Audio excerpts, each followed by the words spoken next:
Muy contento de estar aquí con tantos amigos y amigas, pero creo que es un momento muy especial, ¿no? Muy especial para la cultura viva comunitaria, para la cultura viva en comunidad, porque estamos cerrando un proceso de un buen tiempo, digamos desde comienzos del año pasado, para ser más precisos.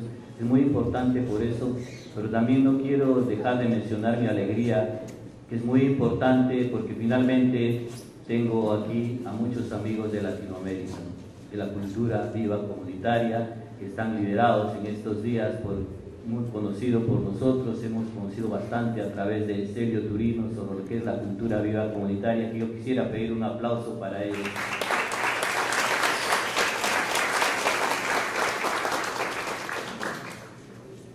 Nos piden que hablemos de antecedentes, contextos, y creo que finalmente siempre que estoy viniendo a estos encuentros estamos tratando de luchar contra una cultura de las desconfianzas, ¿no? La desconfianza desde la sociedad civil hacia un Estado que ha sido indiferente históricamente, y también desde el Estado a la sociedad civil por intentar confiar en esta suerte de cosa rara para muchos que se entiende por cultura viva comunitaria, ¿no?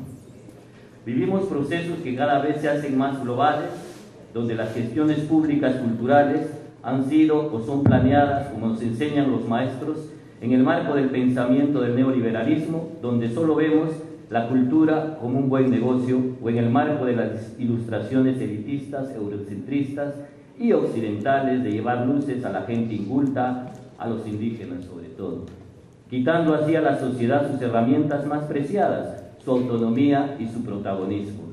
Si la cultura fuera entendida solo como un producto, un sinónimo de modernización o negocio, la gente se quedaría fuera del escenario. Felizmente, no todo tiene que ver con lo que se ha venido a llamar desde el siglo XX industrias culturales.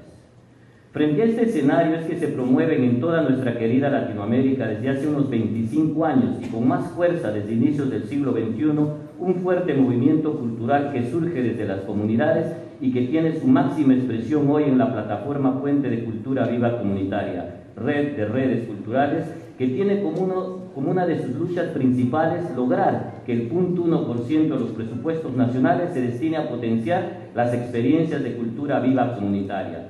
Plataforma que define y considera que cultura viva comunitaria son todas aquellas expresiones artísticas y culturales que surgen de las comunidades a partir de la cotidianidad y la vivencia de sus territorios. No es algo que se inserta, no es algo que se instala, no es algo que se lleva, no es un proyecto que se va a desarrollar es algo que es, que está y vive con la comunidad. Es lo primero que tenemos que reconocer. Empezar por reconocernos como vecinos y vecinas, hacedores de cultura en nuestras comunidades, antes de que alguien nos reconozca como tal. En este escenario he querido contextualizar el proceso de mi experiencia desde un sentido histórico, ¿no? Y en el marco de esto, como todo migrante, mis orígenes y mis raíces culturales se remontan a la ciudad de Huancayo, en el Perú, donde se da mi primera etapa formativa entre 1976 y 1980, en tiempos de la dictadura militar. Nos movilizaban dos cosas fundamentales: que los militares se vayan a sus cuarteles y hacer una revolución democrática, radical y profunda del país en todos los sentidos. Nuestros escenarios eran las calles, los buses, las huelgas, los mítines, las comunidades campesinas, en teatros improvisados, pequeños o grandes, en grandes ruedos, en parques, plazas, llevando nuestro arte. Pero un arte que fuera no solamente entretenimiento, sino, como lo aconsejaba nuestro querido Bertolt Brecht, que partiera de lo simple a lo complejo del ser humano, de lo superficial a lo profundo, un teatro que forme un público ético, pedagógico, como lo sugería Paulo Freire. Nuestra intención fundamental en ese entonces era que la gente perdiera el miedo a los militares, perdiera el miedo a encontrarse, a que el espacio público vuelva a ser tomado por la población. Con esta experiencia y experiencias adquiridas en el grupo que me formé, Sierra Intensa, con Víctor Hugo Arana, me permití llegar al encuentro Ayacucho del 78, donde me encontré con Cuatro Tablas, su experiencia, el Odín Teatro, el teatro de grupo y diversas experiencias teatrales de Latinoamérica, de las que viví y hasta el día de hoy aún me alienta y alimenta. Por esos años también se gestaba mi encuentro y hermandad con Miguel Rubio, Teresa Raggi y el grupo Yuyashkani. A fines de los 70 formé el grupo La Muralla, con el que siguió mi arraigo y mi desarrollo, y que finalmente, gracias a la movilización y encuentros, llegué a conocer Villa El Salvador. Mi visita en ese entonces fue muy corta, pero quedé muy conmovido por una cuestión muy concreta, las condiciones tan precarias de vida de ese entonces de Villa El Salvador, pero también impactado por el gran espíritu luchador de sus pobladores y la forma de organización que habían forjado. Es finalmente en el verano de 1981 que llego a Villa El Salvador para un encuentro, un intercambio cultural temporal con el Centro de Comunicación. Experiencia que cuando llegué tenía 7 años y hoy cuenta con 38 años y es líder de una de las experiencias de radio y televisión comunitaria autogestionarias más importantes del Perú. Mi encuentro temporal no se dio. Fui conquistado por Villa El Salvador y me quedé hasta hoy. Villa El Salvador se funda en mayo de 1971 al sur de Lima y genera una de las más grandes movilizaciones de Latinoamérica. En un mes ya contaba con más de 100.000 habitantes. Hoy es una comunidad, una ciudad con cerca de 400.000 habitantes y que desde junio de 1983 es un distrito más de la Gran Lima. Desde sus orígenes, para atender sus principales necesidades, gestó una de las organizaciones vecinales más importantes del Perú y Latinoamérica, la Comunidad Urbana Autogestionaria de Villa El Salvador, más conocida como Juárez, que a su vez inspiró un sinfín de organizaciones en la comunidad, como la Federación Popular de Mujeres, la Red de Bibliotecas Populares, coordinadoras juveniles, organizaciones de pequeños empresarios y también comerciantes, organizaciones culturales, deportivas, etcétera, etcétera. Un tejido de organizaciones diversas en las que se organizó cada vecino y vecino y desde la cual imaginó y construyó la ciudad en la que quería vivir. No puede estar completo este escenario si no consideramos su dimensión cultural. Villa El Salvador es el encuentro de todas las culturas del Perú y, como diría José María Arguedas, de todas las sangres. A Villa El Salvador llegaron a vivir pobladores de todos los rincones del Perú, portadores de nuestras culturas ancestrales, las culturas quechuas, aymaras, amazónicas, se encontraron con las culturas negras, criollas, asiáticas y occidentales. Se dice siempre que los primeros pobladores llegaron a Villa El Salvador sin nada, que no trajeron nada, que todo lo hicieron, pero no fue así. Es cierto que no trajeron nada material, pero llegaron con las alforjas y mantas cargadas de sus raíces culturales. Sin la dimensión cultural, sin estas riquísimas raíces culturales, sin este encuentro intercultural, no se puede explicar cómo llegó a desarrollarse tan rápidamente y llegar a ser lo que es hoy Villa El Salvador. El teatro, como parte de la cultura, fue una de las primeras actividades en practicarse en una comunidad que se formaba con pobladores, con diversas maneras de ser, con diversos hábitos y conductas. Necesitaban de un escenario que los ayudara a encontrarse. Las veladas artísticas eran pretextos para que vecinos más recatados, con otros más extrovertidos, letrados y iletrados, quechohablantes y amazónicos, norteños y sureños, aymaras y afroperuanos, pudieran encontrarse y empezar a construir nuevas relaciones y nuevas dimensiones culturales vivas y cada vez más ricas. Y también era el vehículo, por supuesto, ideal, a través de sus escenificaciones, para dialogar sobre los diversos problemas, necesidades y buscar soluciones. Era suficiente 4 cilindros, 4 tablones y 2 lámparas de Petromax para que la fiesta se iniciara. Asimismo, el teatro acompañaba, alegraba y daba sentido a diversas movilizaciones y manifestaciones sociales y políticas de la comunidad. Esta es la herencia teatral que recibí cuando me integré al taller de teatro del Centro de Comunicación Popular en 1981. El taller de teatro tenía una actividad muy fluida para que los vecinos y vecinas de la comunidad puedan participar. Para dar continuidad a este proceso propuse crear un laboratorio creativo como parte de este taller y que sistematizara la experiencia de los 10 años transcurridos, así como mejorar su labor. Luego de 2 años de diálogo y reflexión, finalmente en 1983 se me permitió formar un grupo más estable que acompañe el taller de teatro.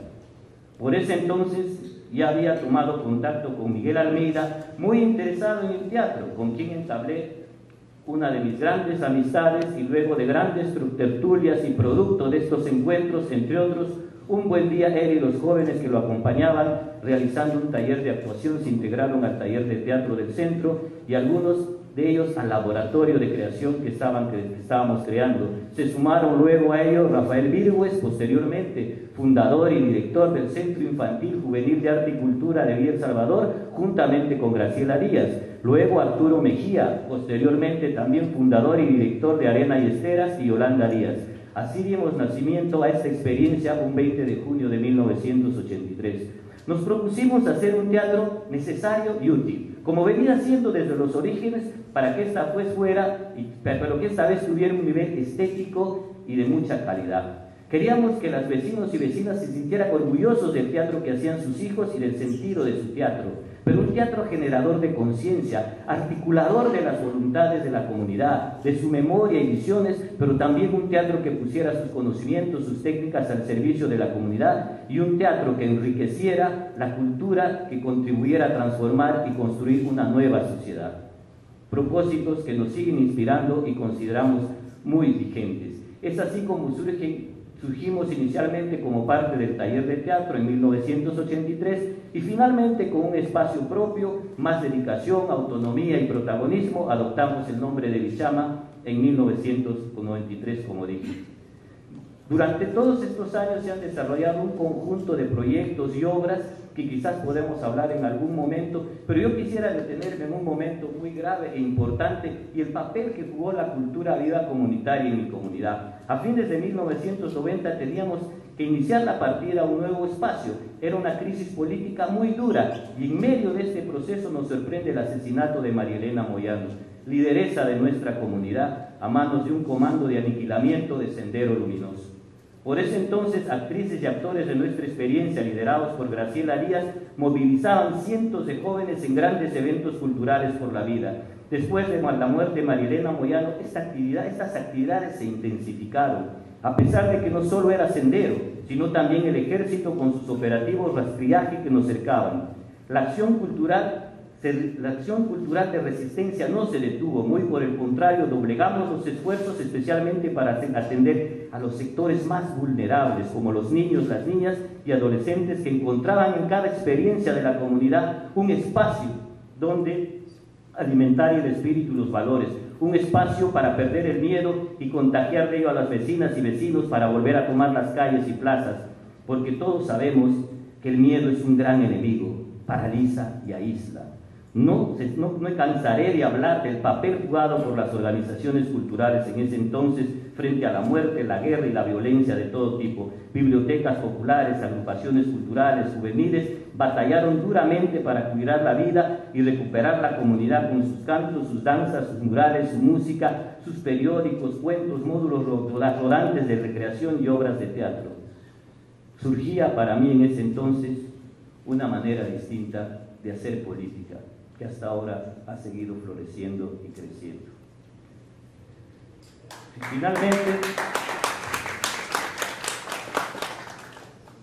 Finalmente quiero señalarme en esta mañana a un gran desafío que sigue siendo para Bichama y muchas experiencias como la nuestra: encontrar personas, organizaciones e instituciones dispuestas a colaborar, apoyar y conformar alianzas, pero respetando fundamentalmente la autonomía, el protagonismo y la labor emancipadora de cada experiencia.